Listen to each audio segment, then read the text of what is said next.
2023년을 시작한 지가 엊그제 같은 이런 생각이 드는 또 12월 한 달을 채 남기고 있습니다.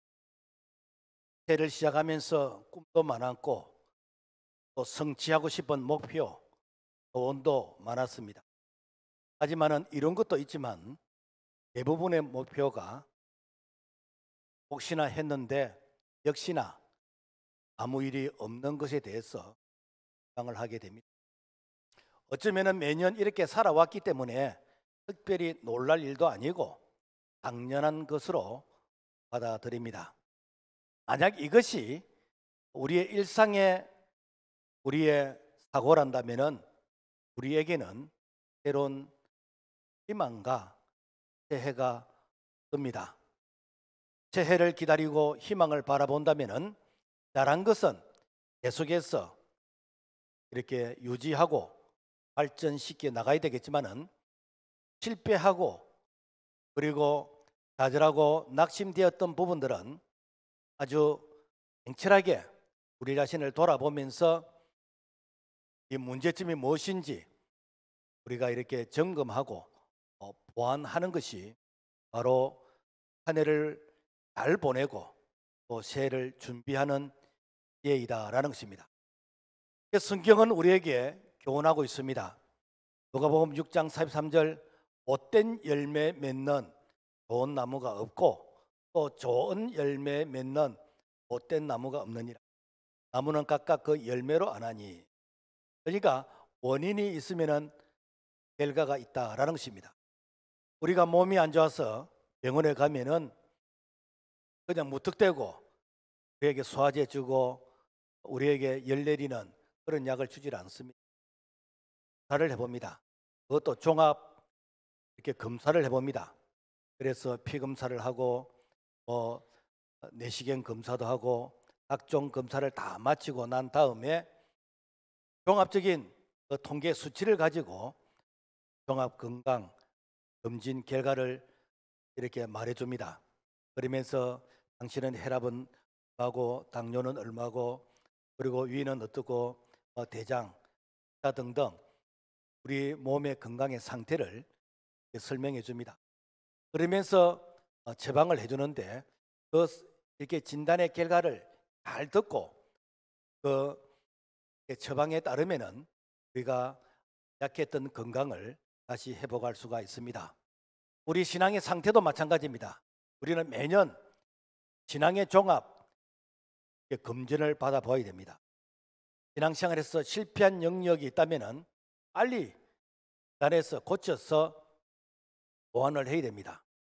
예를 들자면은 내가 금년에 믿음이 자라지를 않았다. 그 사람은 틀림없이 그 전에도 믿음이 안 자랐을 것입니다. 그리고 내년에도 믿음이 안 자랄 것입니다. 왜냐하면은 그 사람은 믿음이 자라지 않는 즉 말씀과 기도와 예배의 삶이 성실하지 못한 그런 패러다임, 그런 구조를 가지고 살아가고 있기 때문에 금년에 내가 전도 한 명도 못했다. 아마 이 사람은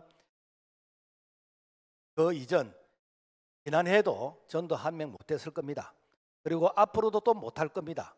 그 이유는 내 신앙의 패턴 구조가 바로 그런 삶의 구조를 가지고 있다라는 것입니다. 학생들이 이렇게 입학 시험을 치면서 이렇게 반 배치고사 시험을 칠 때 1등부터 한 5등까지 한 학생은 졸업할 때도 거의가 1등에서 5등을 합니다.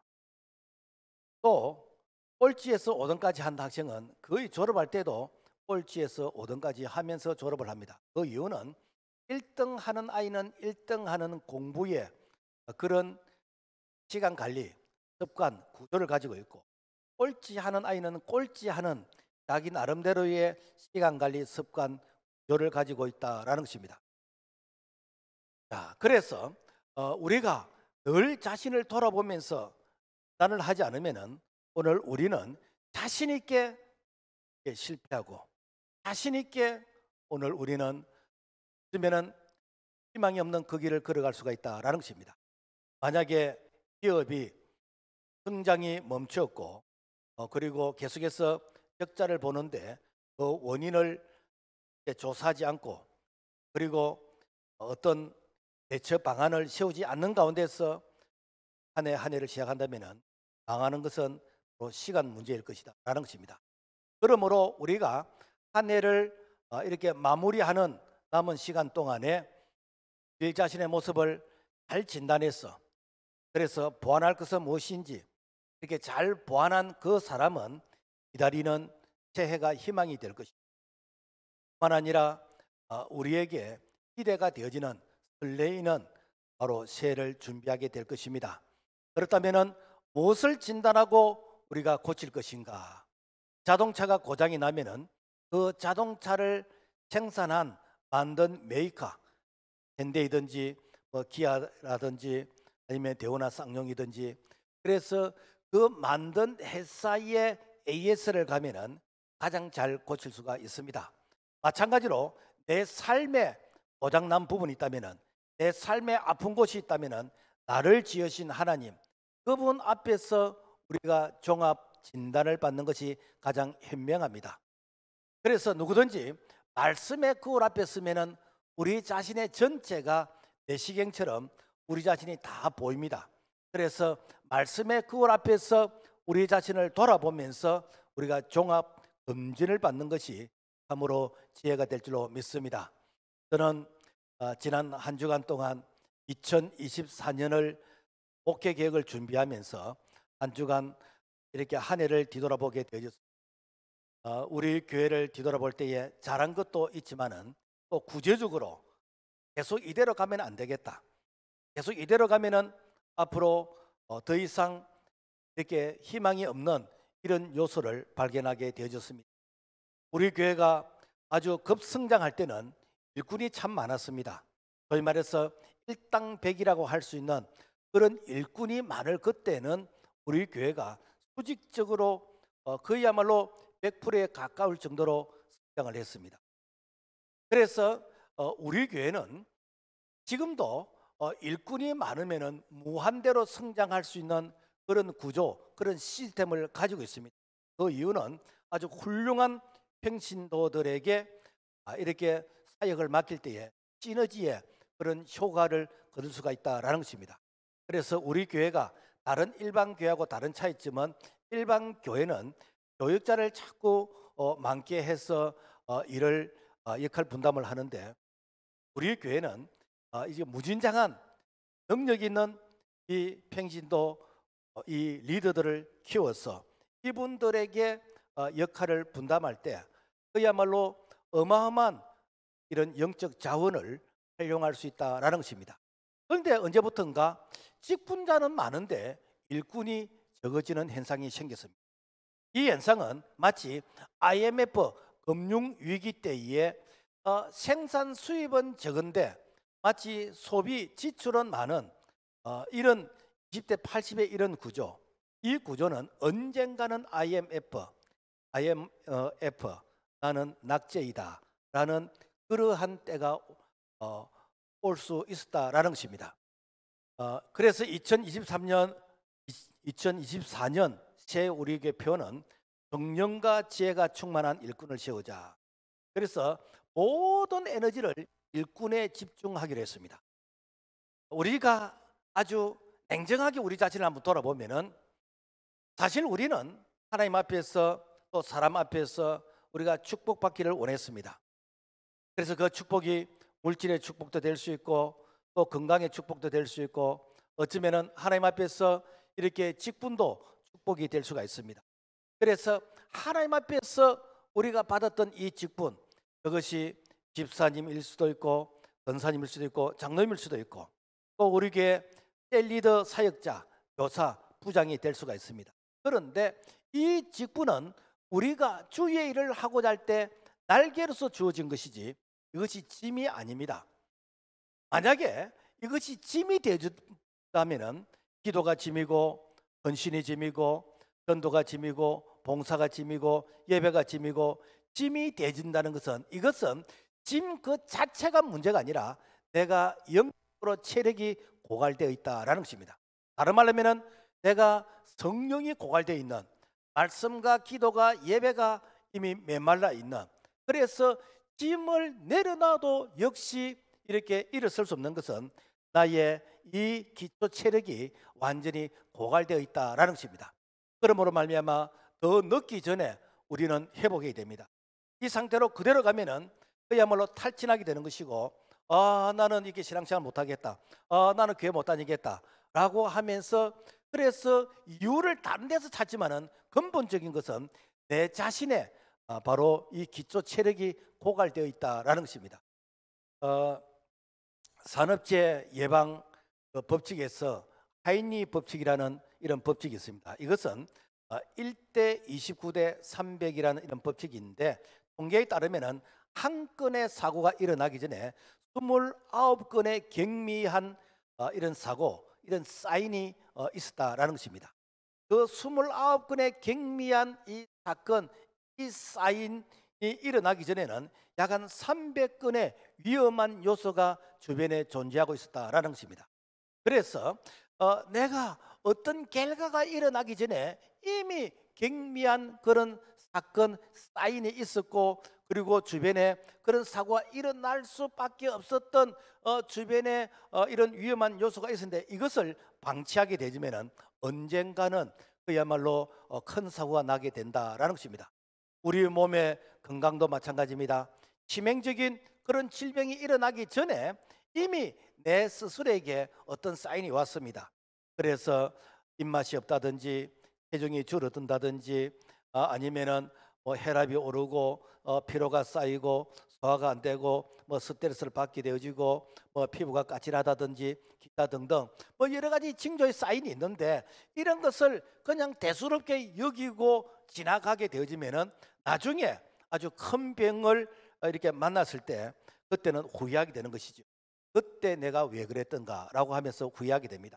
자, 그래서 지혜로운 사람은 어떤 사인이 올 때, 어떤 징조가 올 때 그때에 빨리 진단하고 준비하는 자, 바로 이런 자가 유비무한, 미리미리 준비하면은 나중에 환란이 없다라는 것입니다. 자, 그렇다면은 우리가 무엇을 우리가 처방해야 될 것인가? 우리가 병원에 가면은 진단 결과에 따라서 약의 처방이 다릅니다. 혈압 약도 단위에 따라서 다르고, 당뇨와 소화제와 비타민과 이런 처방을 줍니다. 또 경우에 따라서는 어떤 음식은 이렇게 피하세요, 또 운동은 어떻게 하세요 라고 하면서 구체적인 우리 생활의 삶의 지침도 내려줍니다. 우리 하나님도 처방을 주십니다. 모든 처방의 약방의 감초가 무엇인가? 말씀과 기도입니다. 말씀과 기도가 안 받쳐주면은 그 무엇도 안 됩니다. 말씀 기도가 안 받쳐주면은 그야말로 아무리 우리에게 좋은 기회를 줘도 그것을 감당할 에너지, 힘이 없습니다.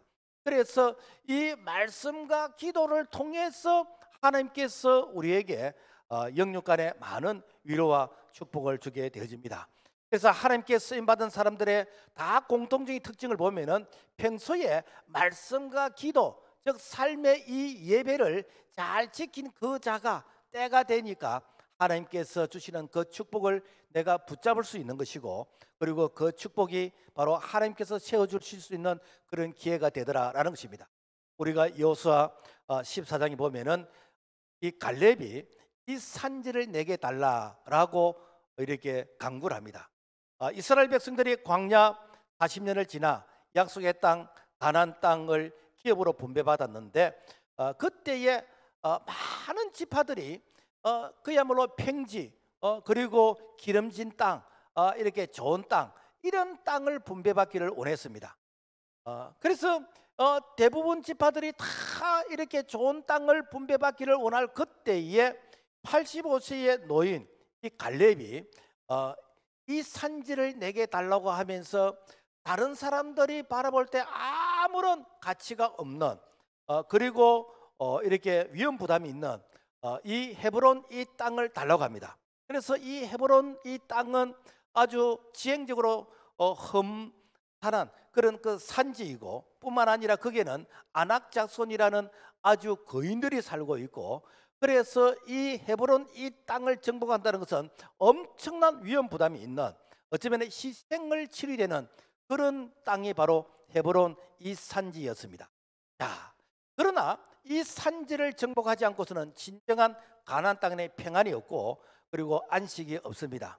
그때에 이 갈렙이 햇승같이 나타나서 이 산지를 달라고 했는데, 이 산지를 달라고 할 그때에 이 갈렙이 나이가 85세였습니다.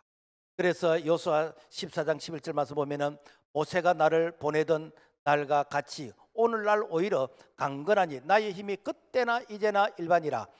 싸움에나 출입에 감당할 수 있사온즉 이 산지를 내게 주소서.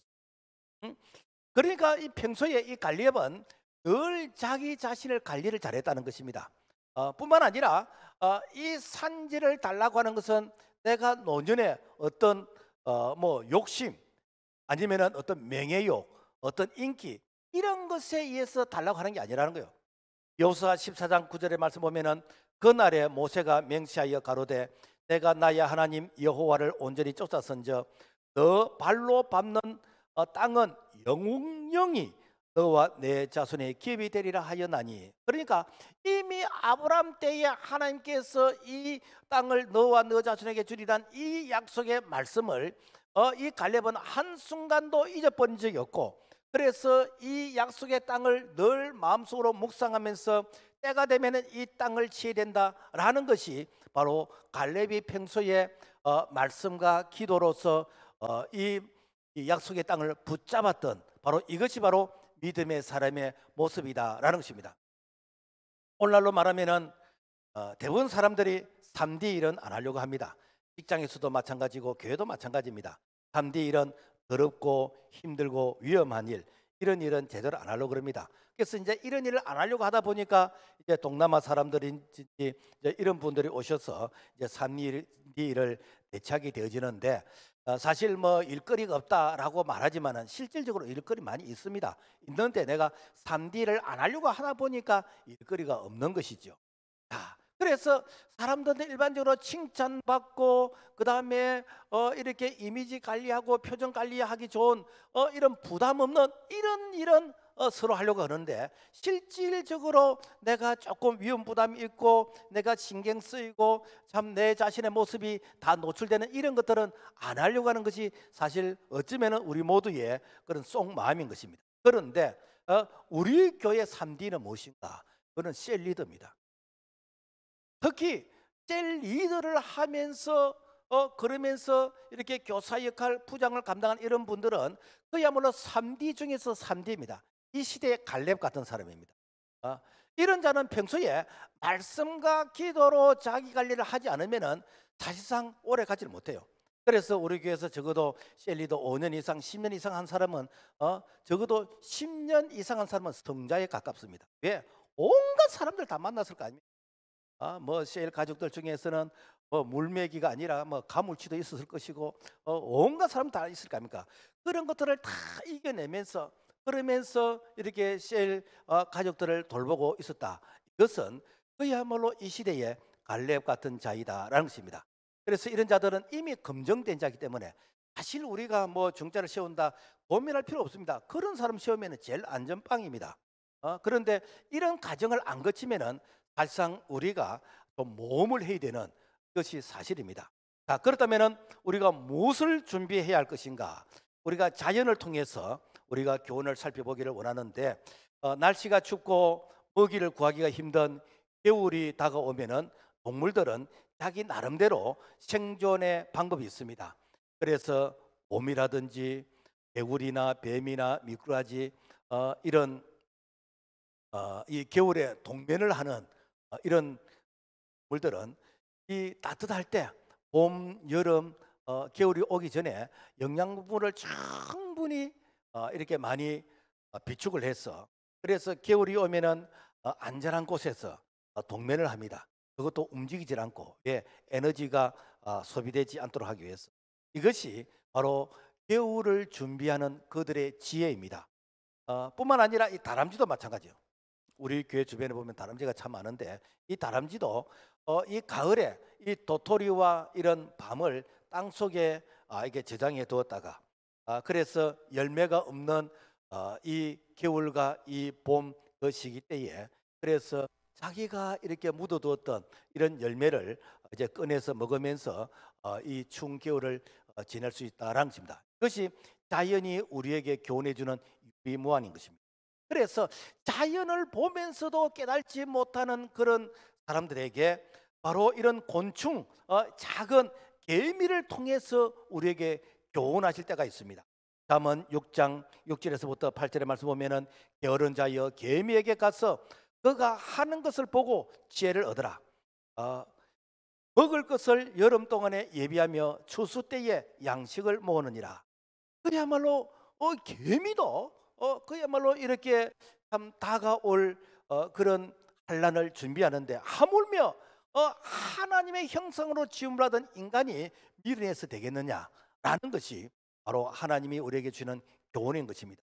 우리가 역사적인 교훈도 우리가 살펴보면은 1867년 미국 미 국무부 장관이었던 윌리엄 쇼월더는 러시아로부터 한반도의 한 7배가 되어지는 이 알래스카 이 땅을 당시 720만 불, 우리 하나로 한 2조 원에 해당되지는 이러한 돈을 주고 구입했습니다. 물론 그 당시에 뭐 돈의 가치가 지금하고는 조금 다르겠죠.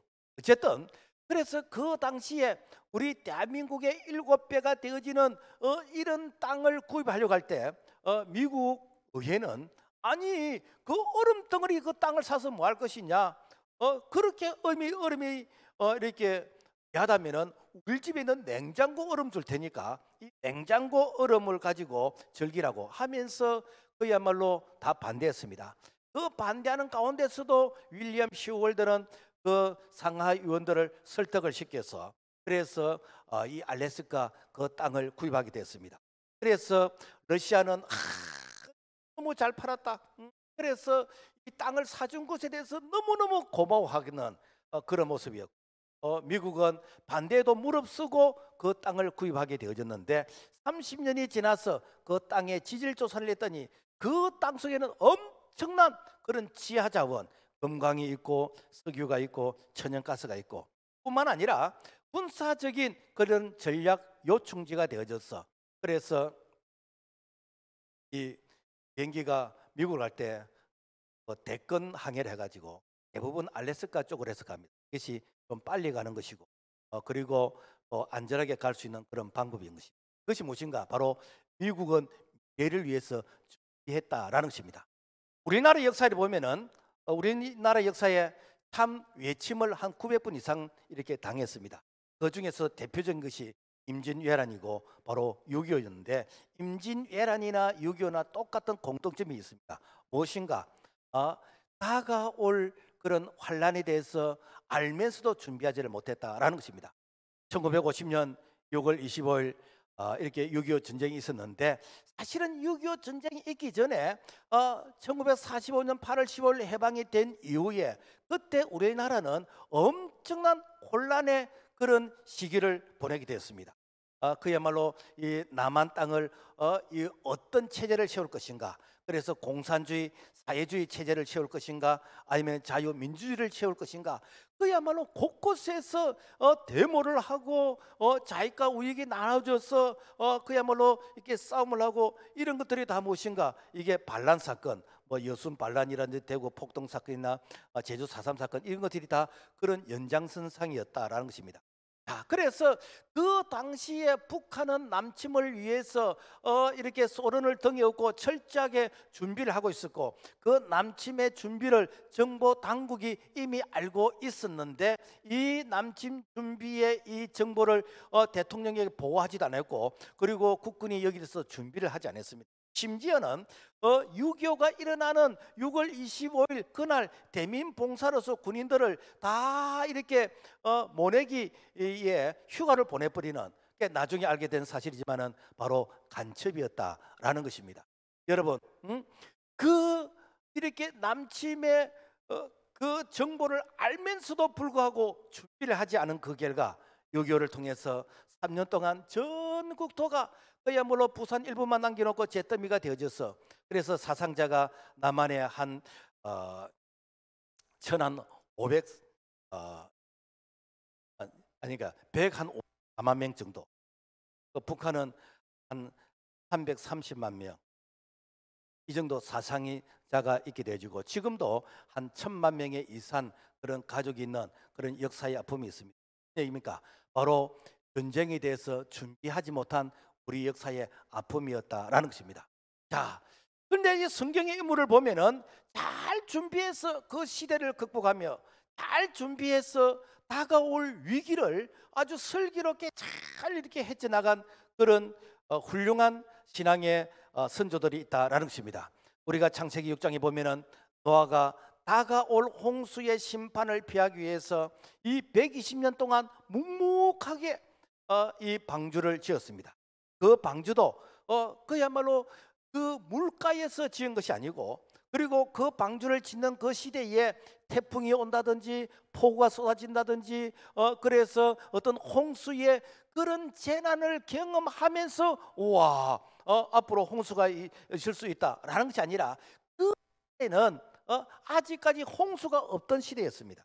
지금 말하면은 그야말로 하늘에 수증기층이 있는 온실 효과가 있는 바로 그 시대에 아직까지 이런 비가 무엇인지를 구경하지 못한 그런 시대에 이미 노아는 아주 엄청난 폭우가 쏟아지는 땅에서 샘이 터져서 이 홍수가 일어날 것을 하나님의 말씀을 통해서 이미 준비하고 있었다라는 것입니다.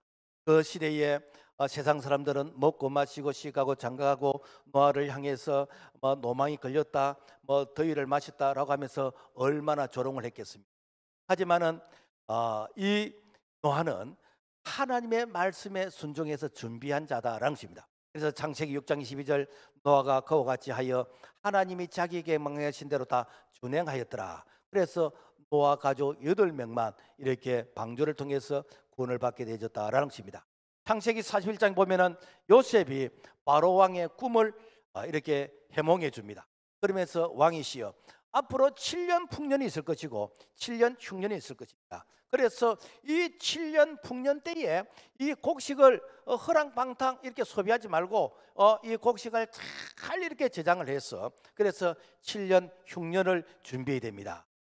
그래서 이 요셉을 통해서 이 애굽의 이 흉년을 면하게 되었고, 그리고 이 요셉을 통해서 자기 형제들이 양식을 구하러 애굽에 와서 그래서 이제 애굽에서 자기 형제들을 만나게 되는 것이고, 그리고 고센 땅에서 이제 자기 이 형제들이 생육이 중단이 되어지는 그런 축복을 경험하게 되었다라는 것입니다. 뿐만 아니라 우리가 에스더에서도 보면은 이 하만이 유다 민족을 멸하고자 할 때에 에스더와 이 모르드게 유다 민족은 밤낮 3일 동안 금식하면서 기도했습니다. 영적으로 깨어 있었습니다. 그 결과 그 유대 민족을 죽이려고 했던 그 하만이 대신해서 죽게 되어지는 것이죠. 그래서 에스더 7장 10절 말씀 보면은 모르드게를 매달려고 한 나무에 하만을 다니 왕의 노가 그치니라. 이게 다 무엇인가? 그야말로 다 준비하는 이런 모습입니다. 마태복음 7장에 보면은 예수님은 지혜로운 사람은 준비한 자라고 하셨습니다. 환난의 비바람이 몰아칠 때에 반석 위에 세운 집은 무너지지 않지만은 그러나 모래 위에 세운 집은 무너졌다는 것입니다. 그렇다면 이 시대의 반석이 무엇인가? 바로 반석 예수 그리스도 그분의 말씀 위에 우리의 믿음과 우리의 신앙을 세우게 되지면은 어떤 환난 시련이 와도 절대로 이렇게 무너지지 않는다는 것입니다. 우리는 코로나라는 그런 환난을 경험했습니다. 코로나 환난 약 한 2년 반 내지 3년 동안에 한국교회 10,000개 교회가 무너지게 되는 것이고 150만의 이런 성도들이 무너졌습니다. 왜 무너졌지요? 그들이 평소에 믿음과 신앙을 이렇게 모래 같은 사람들의 인기, 사람들의 어떤 유행, 사람들의 어떤 생각 속에 믿음과 신앙을 이렇게 세웠던 자들은 다 무너졌다는 것입니다. 하지만은 하나님의 말씀 온천지는 변할지언정 1.1획 변함이 없는 하나님의 말씀 위에 세운 자는 주님 오시는 그날까지 절대로 무너지지 않을 줄로 믿습니다. 마태복음 25장에 보면은 10처녀 비유 가운데에서 지혜로운 이 5처녀 또 미련한 처녀 5 이렇게 구분하는데, 그래서 지혜로운 자는 등과 기름을 준비했습니다. 그러나 미련한 자는 기름을 준비하지 않았어요. 그러니까 신랑이 올 때에 기름이 다 떨어진 자는 이제는 더 이상 대안이 없습니다. 바깥 온 데서 쫓겨서 슬피며 이를 갈미 있으리라 라고 했습니다. 그래서 마태복음 25장 13절 그런즉 깨어 있으라 너희는 그 날과 그 때를 알지 못하느니라. 그래서 깨어 있다는 게 무엇이지요? 준비하는 자입니다. 우리가 늘 성령 충만함으로써 준비하는 자입니다. 그런 자는 어떤 환난이 와도 예수님께서 내일 재림하시도 우리는 오늘 한 그루의 사과나무를 심겠다는 그런 한 이렇게 여유가 있는 것, 바로 준비하는 자인 줄로 믿습니다. 자, 그렇다면 어떻게 준비할 것인가? 먼저 때를 기다리라 라는 것입니다. 우리가 기다린다는 것은 웨이팅, 그냥 우리가 낚시하면서 노는 그런 기다림이 아니고, 여기서 기다린다는 것은 내가 준비하는 시간이다 라는 것입니다. 그래서 내가 준비하면서 하나님께서 나에게 때를 주실 그 때를 내가 기다리는 것이요. 우리는 우리의 시간의 개념은 이렇게 하루는 24시간, 1년은 365일.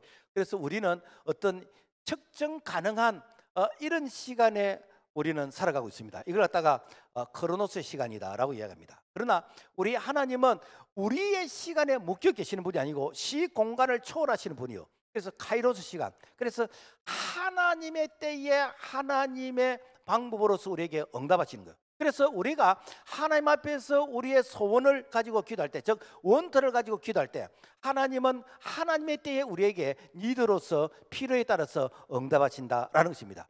그래서 이사야 3장 18절 말씀 보면은 그러나 여호와께서 기다리시나니 이는 너희에게 은혜를 베풀려 하심이요 일어나시리니 이는 너희를 긍휼히 여기려 하심이라. 대저 여호와는 정의의 하나님이시라. 그를 기다리는 자마다 복이 있도다. 그래서 우리가 하나님 앞에서 최선을 다하면서 기다리는 거예요. 마치 농부가 이렇게 밭에 나가서 땅을 일구고 그리고 씨앗을 뿌리고 그 다음에는 무엇인가 이제 기다리는 것이요. 싹이 나고 자라는 거, 이거는 내 영역이 아니요, 이거는 하나님의 영역이요. 오늘도 우리가 말씀과 기도로 하나님 앞에서 깨어서 우리가 최선을 다하고 그 다음에 자라게 하고 열매 맺는 것은 하나님이 하신다는 것입니다. 미국의 철강왕 카네기 사무실에 이런 그림이 하나 있답니다. 저 그림이 나룻배인데 그 나룻배 밑에 뭐라고 이렇게 글이 적혀 있냐면은 반드시 밀물 때가 온다라는 것입니다. 그림 저 자체는 얼마나 가치가 있는지를 모르겠는데 그 그림에 대한 의미, 밀물의 때가 오면은 내가 노져서 내가 바다로 나가겠다라는 것입니다. 바로 이런 마인드를 가지고 내 인생에도 반드시 밀물의 때가 온다. 그래서 내 인생에도 밀물의 때가 오면은 내가 노져서 바다로 나가야지 라고 하는 이러한 마인드를 가지고 준비하고 준비했을 때에 바로 미국의 이 철강왕 세계적인 기업의 이런 성공적인 인물이 될 수가 있었다라는 것입니다. 미국의 존경받는 아브라함 링컨 대통령이 이렇게 쓰던 그 성경책에 시편 37편 7절이 유난히도 이렇게 때가 많이 묻었고 또 눈물 자국이 있고, 그래서 시편 37편 7절이 이렇게 글자가 안 보일 정도로 많이 휘어져 있다는 것입니다. 왜 그런가? 늘 이렇게 링컨은 이 시편 37편 7절을 붙들고 기도하면서 눈과 땀을 흘리면서 기도했던데 그 말씀이 우리 같이 한번 읽어보겠습니다. 시작. 여호와 앞에 잠잠하고 참고 기다리라. 자기 길이 형통하며 악한 꾀를 이루는 자 때문에 불평하지 말지어다. 링컨은 엄청난 실패를 경험했습니다. 그야말로 실패. 그 실패만 있은 게 아니라 자녀들이 죽고 그야말로 아내가 죽고 그런 엄청난 고통 가운데서도 끝까지 내가 희망을 포기하지 않고 내가 믿음으로 살려고 애를 썼을 때에 하나님께서 때가 되면 미국에서 가장 존경받는 이런 대통령으로 세워주셨다라는 것입니다. 우리는 너무 조급합니다. 조급한 것이 꼭 잘못된 것은 아닌데 준비하지 않고 조급한 것, 이것은 마치 아직까지 밥이 뜸도 들이지 않고 이 밥이 익어야 이게 소뚜껑을 열어야 되는데 아직 밥이 뜸도 들이지 않는 가운데서 소뚜껑을 여는, 바로 어쩌면은 이런 모습이 우리의 모습이 아닌가. 그래서 우리는 늘 하나님의 때를 기다리면서 우리가 준비하는 자가 되어야 됩니다. 준비하면 반드시 기회가 옵니다. 성경 잠언 6장 34절 보면 누구든지 내게 들으며 날마다 내 문곁에서 기다리며 문설 옆에서 기다리는 자는 복이 있나니. 그래서 준비하고 기다리는 자는 반드시 하나님께서 그 자를 들어서 쓰신 줄로 믿습니다. 그 다음에 말씀에 순종하는 자가 되어야 됩니다. 말씀에 순종하면 어떻게 되는가? 하나님께서 그 사람을 리더로 세우시는 거예요. 그래서 우리는 리더를 키워야 됩니다. 그러니까 우리 교회는 리더만 세워지면은 그야말로 대형교회가 될 수 있는 그런 구조를 가지고 있습니다. 그런데 이 리더는 하루아침에 안 만들어지는 것입니다. 많은 시간과 훈련이 필요합니다. 그래서 우리 교회의 희망은, 여러분 이해하고 들으십시오, 셀리더입니다. 왜 셀리더인가? 이 셀리더는 단순히 리더가 아니라 그야말로 교인들을 사각지대가 없이 돌보는 영적인 그런 어미의 역할, 아비 역할로 그런 사역자라는 것입니다. 그래서 셀 리더가 교회 부흥의 바로메타이고 기준입니다. 그래서 우리 교회가 이 셀 리더가 가장 탄탄할 그때에 그야말로 수직으로 교회가 부흥하고 성장했던 그런 때가 있었습니다. 그래서 이렇게 셀 리더의 그 신앙의 성장과 성숙만큼 교회가 성장하게 되는 것이고, 또 리더의 믿음만큼 교회가 믿음이 성장하게 되지. 이것은 바로 이 셀 리더가 이 교인들을 구석구석 돌아보면서 그래서 믿음이 자랄 수 있도록 건면하고, 그리고 또 이렇게 도와주고 또 이끌어주는, 바로 그 리더의 수준만큼 교회가 성장하게 되진다라는 것입니다. 그래서 제가 자주 농담도 될 수 있고 진담도 될 수 있고, 우리 교인들이 돈을 많이 벌어서 제게 돈을 한 몇 억을 주면은 저는 수많은 셀 리더들 이렇게 되게 여행을 시켜드리고 싶고, 뿐만 아니라 성지 탐방도 이렇게 보내드리고 싶고, 이것이 제 개인적인 생각입니다. 그 이유는 그야말로 여러분들이 이렇게 주일날 내가 찬송가만 들고 교회로 올 때, 그런데 이 앞선 리더들은 일주일 동안 준비하고 일주일 동안 이렇게 우리가 예배를 잘 드릴 수 있는 이런 모든 주변의 신앙의 인프라를 이렇게 준비하는 이런 일을 하고 있다라는 것입니다. 그러므로 말미암아 여러분 이렇게 셀몬 할 때 셀장님 여러분 이렇게 수고하신다라고 많이 격려해 주시고 존경하시고, 그리고 우리 교회 희망이 바로 셀 리더에게 있다라는 것을 여러분 기억하시기를 바랍니다. 그 다음에 신앙의 가치를 업그레이드하라라는 것입니다. 마태복음 8장에 보면은 백부장의 믿음이 소개가 되고 있는데, 백부장의 이 종이 병들었다는 이 얘기를 듣고 예수님께서 그 백부장의 종을 고쳐주시기 위해서 가십니다. 그런데 백부장이 예수님 오시지 마십시오, 오시지 말고 거기서 말씀만 하셔도 내 하인이 종이 나을 수 있습니다 라고 말하는 거예요. 일반적으로 예수님 오셔서 기도해 주십시오, 예수님 오셔서 안수기도 해주시고 그리고 예배 드려주시고 어떤 처방을 해주시고 어로 행위를 해주시고 뭐 이렇게 하는 것이 상식입니다. 그렇게 한다 해서 잘못된 것도 아니에요. 그런데 예수님 말씀만 하셔도 내 하인이 낫습니다. 이것은 예수님은 창조주 하나님이시란, 셋째 하나님이 천지를 창조하시니라 이스라 6번 말씀할 때 천지가 창조했던 그 창조의 역사가 지금도 동일하게 예수님 말씀하시면 된다는 것입니다. 이때 예수님께서 감동을 받으셨습니다.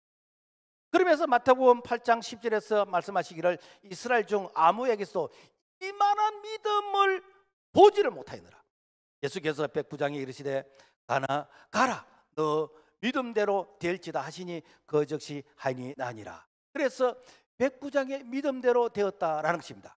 우리가 교회에서 쓰는 언어 가운데서 이렇게 불신앙의 그런 언어가 좀 있습니다. 내가 시간 있으면 하겠습니다. 또 내가 성의껏 내가 뭐 하겠습니다. 내가 뭐 정성껏 하겠습니다. 얼핏 들으면 이 말이 마치 내가 최선을 다하는 것처럼 느껴지는데, 이것은 하나님의 기뻐하시는 모습이 아닙니다. 하나님은 믿음으로 하지 않는 것은 죄라 그랬습니다. 그러니까 믿음으로 하지 않는 것은 하나님이 안 받으신다는 것입니다. 그래서 우리가 믿음으로 기도하고, 우리가 믿음으로 봉사하고, 우리가 믿음으로 헌신하고, 우리가 믿음으로 헌금하고, 우리가 믿음으로 한 것만 하나님이 받으시는 것이요. 왜? 믿음으로 하지 않는 것은 이거는 네가 하는 것이지 하나님하고 아무런 상관이 없다라는 것입니다. 그래서 살아있는 믿음은 반드시 성장합니다. 살아있는 믿음은 반드시 열매가 있습니다.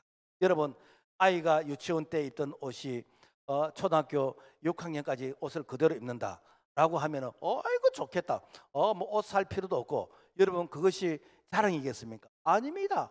아이들 옷은 1년에 한 번씩 바꿔 입어야 됩니다.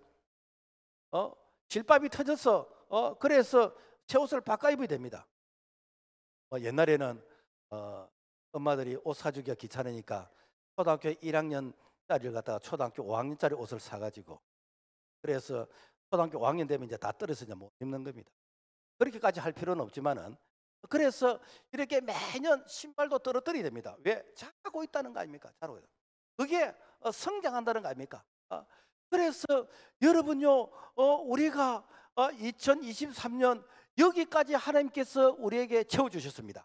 그러면은 2023년 이 사이즈, 이 캐퍼시티를 가지고 2024년을 산다면은 여러분 2023년의 수준밖에 더 이상 새로운 것이 없습니다.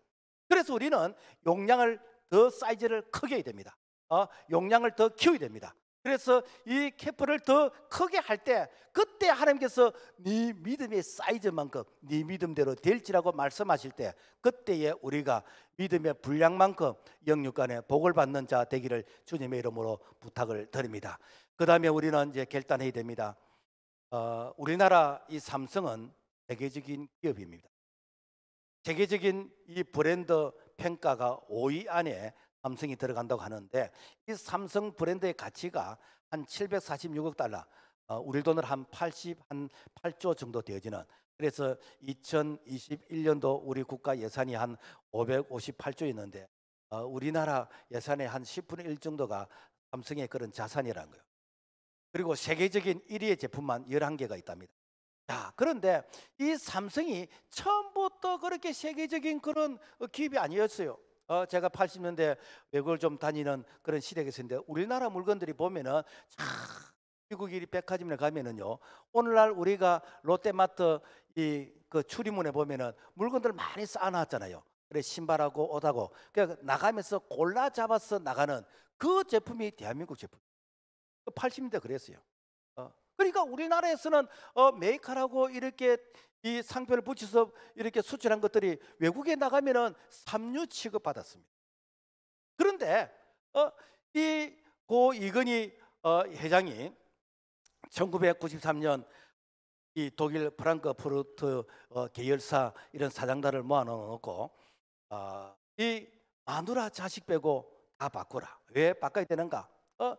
우리가 이런 마인드, 이런 사고, 이런 구조를 가지고는 세계적인 기업의 이 인류가 될 수 없다.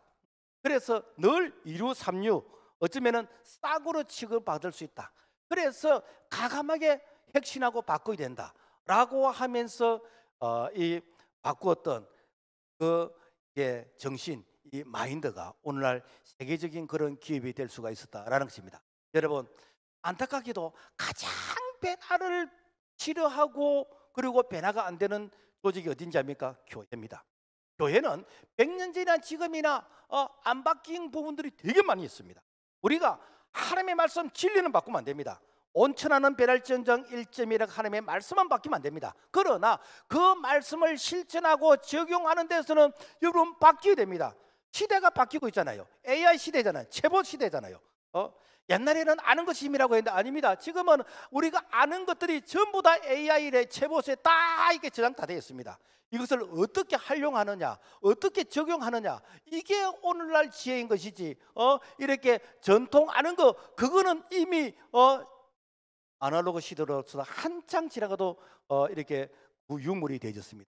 우리는 바뀌게 됩니다. 왜 바뀌게 되는가? 여러분, 앞으로 2030년, 지금부터 한 6년 정도 지나게 되지면은요, 한국 교회 약 한 2분의 1 정도 없어집니다. 있다 할지라도 이것은 그야말로 이게 교회 간판만 붙였을 뿐이지 교회 기능을 못하는, 그러면서 교인들도 약 한 2분의 1 내지 많게는 3분의 2도 없어집니다. 이게 실제 통계적으로 이렇게 나오는 그런 수치입니다. 이것은 이렇게 저출산 인구 절벽이라는 이유도 있고, 또 다른 한편으로는 인구 절벽이라는 이런 이유와, 그리고 교회가 그야말로 현실에 안주하고 있는 이런 상황, 변화를 두려워하는 이런 상황. 그래서 정말 이 상태로 가면은 한국교회 희망이 없습니다. 사실 여러분, 우리가 이렇게 대한민국이 발전하고 그다음에 교회가 부흥한 거 사실 젊은 세대 여러분들의 실력 아닙니다. 1960년대 그 전후에 태어났던, 산하 제한을 하기 전에 태어났던, 그래서 1960년대 그때 평균 출산율이 6.16명이었습니다. 그런데 2022년 출산율이 0.78입니다. 그러니까 그 산하 제한을 하기 전에 태어났던 그 세대들이 우리나라 산업의 역군이 되어졌고, 그 세대들이 교회에 이렇게 부흥을 시키는 그런 미랄 같은 그런 다 일꾼들이 되어졌습니다. 그런데 이제는 이 세대들이 2030년 되면 다 은퇴하게 되는 것이고, 다 노령연금 받으면서 어쩌면은 천국 가는 바로 이런 세대로 물러나게 되어집니다. 그러면은 그 빈자리를 누가 채워야 되는가? 젊은 세대들이 채워야 되는데, 이 젊은 세대들이 오늘날 그 빈자리를 채울 수 있는 그런 헌신된 모습이 부족하다는 것입니다. 그래서 우리는 이렇게 새롭게 결단해야 됩니다. 우리는 우리의 사고를 바꿔야 됩니다. 그래야말로 목사님, 우리 교회도 뭐 작지도 않는데, 아닙니다 여러분. 대한민국의 마지막 한 명의 예수를 믿지 않다면 그 한 명을 위해서 우리는 금식하면서, 우리가 기도하면서 그 한 사람을 위해서 우리가 마지막 최선을 다해야 되는 것이 오늘 우리의 마인드, 사고가 되어야 될 줄로 믿습니다. 티베트 전설에 의하면은 밤만 되면은 후회하는 그런 새가 있답니다. 그래서 밤이 되면은 히말라야 산에서 메솟는 그 눈보라에 그야말로 이 새가 너무 추워서 잠을 못 자는 거예요. 그러면서 날이 새면 내가 집을 지어서 내가 따뜻한 보금자리에서 내가 밤을 보내야지, 그러면서 밤새도록 이렇게 잠을 자지 못하고 그러면서 부들부들 떨면서 이렇게 내일이면 집을 지으리. 그런데 내일이 되어서 아침 햇살이 떠올라. 그런데 이제는 추웠던 이 몸이 좀 많이 녹았어.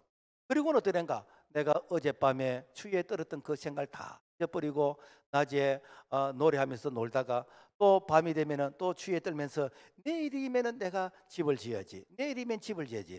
아직까지 집을 안 짓고 있답니다. 여러분, 이게 어쩌면은 오늘 우리가 이렇게 고민만 하고 우리가 생각만 하고 내가 마음으로 다짐만 하고 실천을 하지 않는, 이것이 어쩌면은 지금까지 우리가 신앙생활을 했던 간행이 될 수가 있습니다. 여러분, 이해하고 들으십시오. 작년에 아무 일이 안 일어났던 사람 금년에 아무 일 안 일어났습니다. 내년에 역시 아무 일이 안 일어날 것입니다. 여러분, 이런 연장선상에서 우리가 믿음의 생활을 하기를 원하십니까? 우리가 계속해서 발전해 가기를 원합니까? 아이들이 태어나면은 아이가 얼마나 이쁩니까? 그러나 이쁘다 해가지고 그 상태로 있으면 안 돼요. 아이가 태어나서 좀 있으면은 목고개를 이기고, 좀 있으면은 이렇게 이 뒤집기를 하고, 좀 있으면 기고, 그럴 때마다 얼마나 이 엄마들이 기뻐서 박수를 치고 그럽니까? 우리 하나님도 그러시다는 거예요. 내가 영적으로 거듭났습니다. 거듭났는데 그 이쁘다고 늘 이렇게 이게 우유만 먹고 있으면은 여러분, 그거는 축복이 아닙니다. 그래서 우유를 먹는 시기가 있고 유식을 먹는 시기가 있고, 나중에 밥을 먹어야 되는 것이고, 나중에는 단단한 음식을 먹으면서 힘을 써야 될 그런 이렇게 과정이 있습니다. 우리의 믿음도 자라야 됩니다. 말씀을 맺겠습니다. 2023년 우리 자신을 돌아보면서, 그래서 남은 약 한 달 동안 아주 우리 자신을 냉철하게 진단해서 내가 새해는 이런 모습을 반복하지 않아야지, 내가 좋았던 모습은 계속해서 발전시켜 나가야지, 그러면서 한 해 한 해가 더 발전되어져 가는, 그래서 하나님께는 영광이 되어지고 우리에게는 복이 되어지고 나를 통해서 막 사람들이 선한 영향력을 이렇게 경험할 수 있는 그런 축복의 통로가 되기를 주님의 이름으로 축복합니다. 하나님 아버지 감사합니다. 하나님의 한 해를 돌아보면서 우리가 여기에서 자만할 수 없고 계속해서 더 발전, 더 성장하기를 원합니다. 하나님 아버지, 좋았던 점은 계속해서 발전시키고 실패는 가감하게 자를 것은 자르고 그리고 업그레이드 할 수 있는 그런 우리의 수준 있는 믿음과 신앙이 되도록 도와주옵소서. 예수님 이름으로 기도합니다. 아멘.